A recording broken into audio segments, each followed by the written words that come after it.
দর্শক, আমরা আজকে সকালে ঢাকার একটি বাসায় কোরআন তেলাওয়াত করতেছিলাম। সকাল 10:35-এ এত জোরে ভূমিকম্প হয়েছে, আল্লাহু আকবার। আমরা ভয় পেয়ে গেছি। আমরা 5 জন হাফেজ ছিলাম, কোরআন তেলাওয়াত করতেছিলাম। এমন সময় এত জোরে ভূমিকম্প যে আমরা যে খাটের মধ্যে বসেছিলাম খাটটা পড়ে যায় যে অবস্থা। তো আমরা সকলে আল্লাহর নাম নিয়ে তাকবীর দেওয়া শুরু করলাম, আল্লাহু আকবার, আল্লাহু আকবার। প্রিয় দর্শক, আল্লাহ রাব্বুল আলামিন বাংলাদেশকে রক্ষা করুক, তাম পৃথিবীর মুসলমান ভাই বোনদেরকে রক্ষা করুক।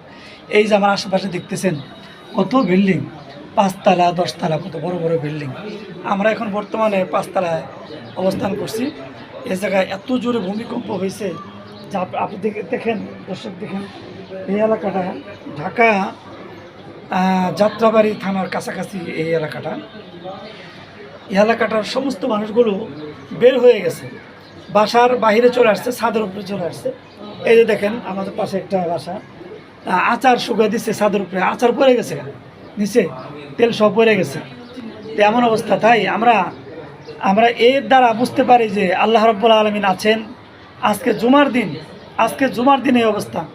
প্রিয় দর্শক, আসলেই আল্লাহ রাব্বুল আলামিন বান্দাকে পরীক্ষা করেন। সূরা জিলজালা আল্লাহ বলেছেন, বিসমিল্লাহির রহমানির রহিম, ইযা যুলজিলাতিল আরদু জিলজালাহা।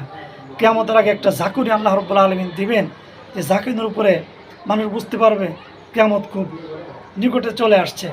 কিয়ামতের অনেক আলামতই পৃথিবীতে দেখা যাচ্ছে। তো আমরা জানি না আল্লাহ আমাদেরকে কতদিন বাঁচিয়ে রাখবেন। যদি এই বিল্ডিং পড়ে যেত, কত মানুষ আহত হইতো।